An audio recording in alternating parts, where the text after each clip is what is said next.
శ్రీమద్ రామాయణము బాలకాండ 12వ సర్గ. వసంత ఋతువు ప్రవేశించింది. వసంత ఋతువులో తాను తలపెట్టిన యజ్ఞమును సంకల్పించాడు దశరథుడు. దశరథుడు మునిశ్రేష్ఠుడైన ఋష్యశృంగుని వద్దకు పోయి తనకు పుత్ర సంతానము కలిగేటట్టు యజ్ఞము చేయించవలసిందిగా ప్రార్థించాడు. దానికి ప్రధాన ఋత్విక్కుగా ఋష్యశృంగుని ఉండవలసిందిగా అభ్యర్థించాడు. దానికి అంగీకరించాడు ఋష్యశృంగుడు.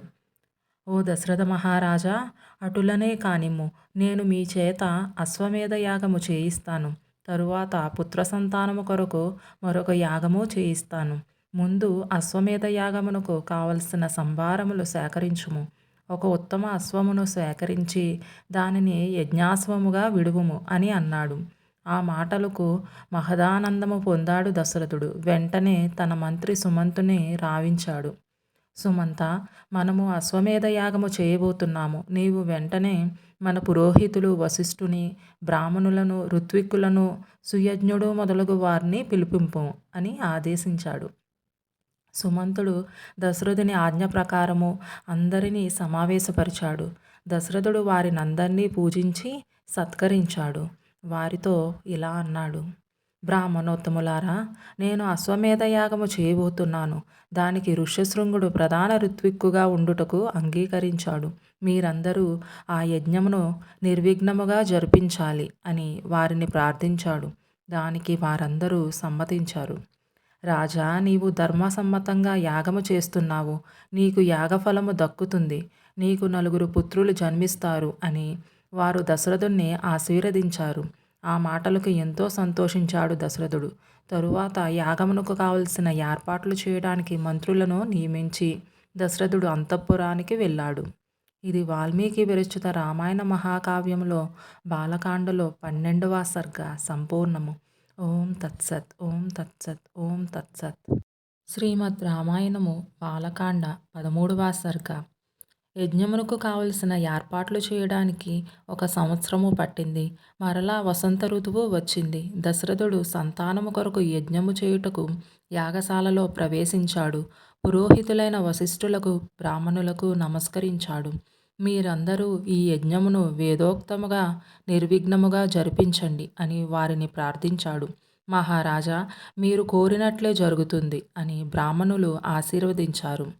తరువాత పురోహితుడైన వశిష్ఠుడు జ్ఞానవృద్ధులైన బ్రాహ్మణులను, శిల్పులను, కొయ్యి పని చేసేవారిని, మట్టి పని చేసేవారిని, వినోద కార్యక్రమాలకు నటులను, నటీమణులను, గాయకులను, చారిత్రకారులను, వీటినన్నిటికీ లెక్కలు కట్టుటకు గణకులను, ఇంకా ఇతర రంగములలో నిష్ణాతులను పిలిపించాడు. వారితో ఇలా అన్నాడు: దశరథ మహారాజు గారు అశ్వమేధ యాగము సంకల్పించారు.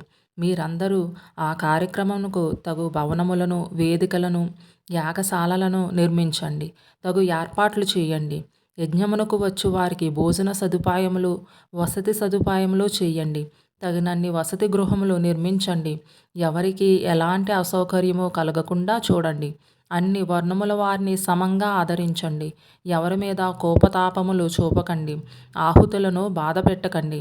ఈ యజ్ఞమునకు కావలసిన పనులు చేయువారికి తగిన భోజన వసతి సౌకర్యములు కల్పించండి. వారికి తగిన పారితోషికములు ఇవ్వండి. సత్కరించండి. అన్ని పనులను శ్రద్ధతో జరిగేటట్టు చూడండి. అలక్ష్యము పనికిరాదు అని ఆదేశించాడు వశిష్ఠుడు. పిమ్మట వశిష్ఠుడు మంత్రి సుమంతుని పిలిపించాడు. సుమంత, నీవు ఈ యాగమునకు భూమండలములోని రాజులందరికీ ఆహ్వానములు పంపించు. మిథిలాధిపతి జనకుడు మనకు బంధువు. ఆయనను స్వయంగా ప్రత్యేకంగా ఆహ్వానించు. అలాగే కాశీరాజును కూడా నీవు స్వయంగా వెళ్ళి తీసుకునిరా. ఇంకా మహారాజు గారి మామగారు కేకేయ దేశాధిపతి కేకేయ రాజును కూడా స్వయంగా ఆహ్వానించు. అలాగే అంగదేశాధీశుడు రోమపాదును కూడా సాదరంగా ఆహ్వానించు. ఇంకా తూర్పు దేశపు రాజులను, దక్షిణ దేశపు రాజులను, సింధు సౌరాష్ట్ర దేశాధీశులను ఆహ్వానించు. మన రాజ్యముతో స్నేహ సంబంధములు కలిగిన రాజులందరినీ ఆహ్వానించు. పైన చెప్పిన వారందరినీ సకుటుంబ సపరివార సమేతముగా యజ్ఞమునకు రమ్మని ఆహ్వానించు అని పలికాడు వశిష్ఠుడు. వశిష్ఠుని ఆదేశానుసారము సుమంతుడు జనకుని, కేకయ రాజుని, కాశీరాజును స్వయంగా ఆహ్వానించడానికి త్వరితముగా వెళ్ళాడు. ఆయా కార్యములకు నియమింపబడిన కార్యనిర్వాహకులు, ఆయా పనులలో నిష్ణాతులైన పనివారు ఆయా కార్యములు చేయుటలో పూర్తిగా నిమగ్నమైనారు. అన్ని ఏర్పాట్లు పూర్తి అయ్యాయి. యజ్ఞమునకు ఆహ్వానము అందుకున్న రాజులందరూ వారి వారి తోచిన రత్నములు, మణులు మొదలగు కానుకలతో అయోధ్య నగరానికి వచ్చారు. వశిష్ఠుడు వారందరికీ అతిథి సత్కారములకు చేయుటకు తగిన ఏర్పాట్లు చేశాడు. ఆ విషయం దశరథునికి చెప్పాడు. వశిష్ఠుడు ఋష్యశృంగుడు దశరథ మహారాజు వద్దకు పోయి, ఓ దశరథ మహారాజా, మనము ఆహ్వానించిన రాజులందరూ అయోధ్యకు వచ్చారు. యజ్ఞమునకు కావలసిన ఏర్పాట్లు అన్నీ పూర్తి అయ్యాయి. మీరు యజ్ఞశాలకు రావాలి అని పలికారు. ఒక శుభముహూర్తమున దశరథ మహారాజు తన 3 భార్యలతో సహా యజ్ఞశాలకు వచ్చాడు. ఋష్యశృంగుని ఆధ్వర్యంలో వశిష్ఠుని పౌరోహిత్యంలో అశ్వమేధ యాగము ప్రారంభము అయ్యింది.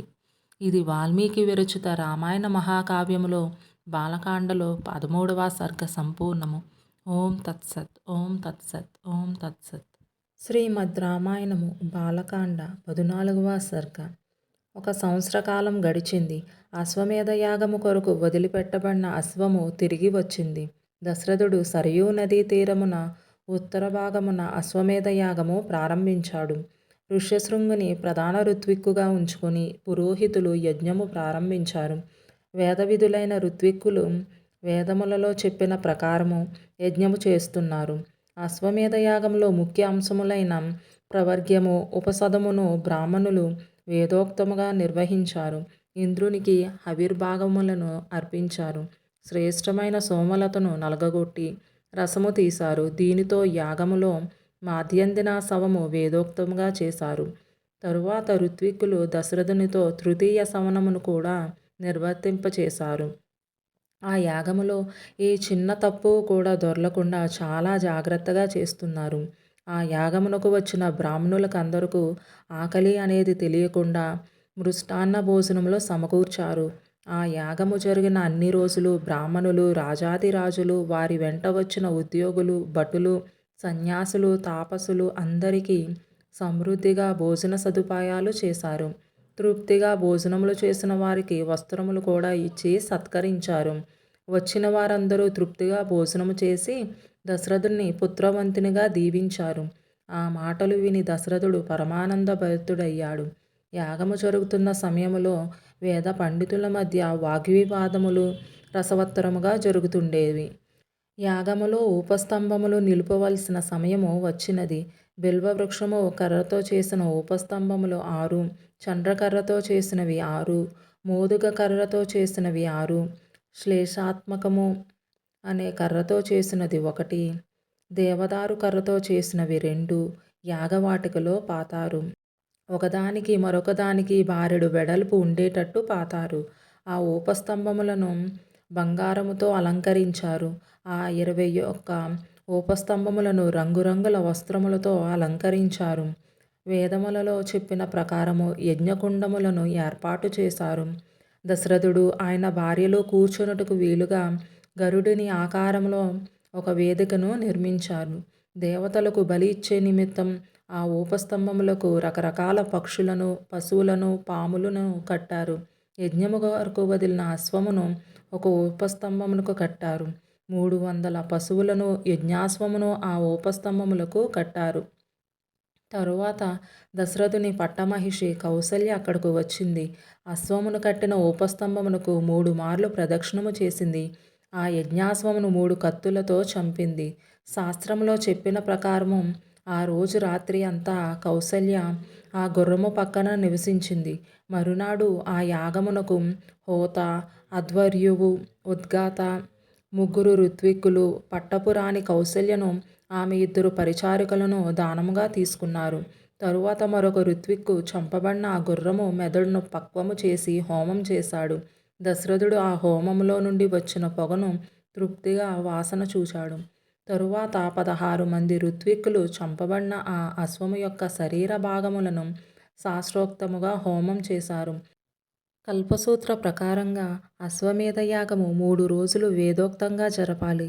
మొదటి రోజు యజ్ఞమునకు చతుష్టోమము, రెండవ రోజు కార్యక్రమమునకు ఉక్తియము, మూడవ రోజు కార్యక్రమమునకు అతిరాత్రము అని పేరు. ఇవే కాకుండా దశరథుడు ఇతరములైన అనేక కార్యక్రమాలు చేయించాడు. యాగము పూర్తి అయిన తరువాత దశరథుడు తూర్పు దిక్కున ఉన్న తన రాజ్యమును హోతకును, పశ్చిమ దిక్కున ఉన్న తన రాజ్యమును అధ్వర్యునకును, దక్షిణ దిక్కున ఉన్న దేశమును బ్రహ్మకు దానంగా ఇచ్చాడు. ఈ విధంగా చేయవలనని వేదములు సూచిస్తున్నాయి. యాగఫలమును పొందుటకు దశరథుడు ఈ విధంగా తన రాజ్యమును బ్రాహ్మణులకు దానంగా ఇచ్చాడు. కానీ ఆ బ్రాహ్మణులు ఆ రాజ్యమును తిరిగి దశరథునికి ఇచ్చి దానికి తగిన ప్రతిఫలముగా 10 లక్షల గోవులు, 100 కోట్ల బంగారు నాణెములు, 400 కోట్ల వెండి నాణెములు తీసుకున్నారు. ఆ బ్రాహ్మణులు ఆ ధనమును వశిష్ఠునకు, ఋష్యశృంగునకు ఇచ్చారు. వారు ఆ ధనమును అందరికీ న్యాయ ప్రకారంగా పంచిపెట్టారు. అందరూ సంతృప్తి చెందారు. ఇది కాకుండా యాగమును చూడడానికి వచ్చిన వారికి 1,00,00,000 బంగారు నాణెములు దానంగా ఇచ్చాడు దశరథుడు. అన్నీ అయిపోయిన తరువాత ఓ పేద బ్రాహ్మణుడు వచ్చి తనకు కూడా ఏమన్నా ఇవ్వమని యాచించాడు. ఆ సమయంలో దశరథుని చేతిలో ఉన్న బంగారు ఆభరణమును ఆ పేద బ్రాహ్మణునికి బహూకరించాడు. తరువాత యాగమునకు వచ్చిన బ్రాహ్మణులందరికీ భక్తితో నమస్కరించి వారి ఆశీర్వాదములు తీసుకున్నాడు దశరథుడు. ఆ ప్రకారంగా అశ్వమేధ యాగమును పూర్తి చేశాడు దశరథుడు. తరువాత దశరథుడు ఋష్యశృంగుని చూచి, ఓ మహాత్మా, అశ్వమేధ యాగము నా చేత చేయించారు. తరువాత నాకు పుత్ర సంతానము కలిగి నా వంశము వృద్ధి చెందేటట్టు నా చేత ఒక యాగము చేయించవలసినది అని ప్రార్థించాడు. ఇది వాల్మీకి విరచిత రామాయణ మహాకావ్యములో బాలకాండలో 14వ సర్గ సంపూర్ణము. ఓం తత్సత్, ఓం తత్సత్, ఓం తత్సత్. ఇలాంటి మరెన్నో వీడియోస్ కోసం లైక్ చేయండి, సబ్స్క్రైబ్ చేయండి, బెల్ ఐకాన్ ప్రెస్ చేసి ఆల్ నోటిఫికేషన్స్ సెలెక్ట్ చేస్తే నేను పెట్టే వీడియోస్ వెంటనే మీ ఫోన్లోకి వస్తాయి.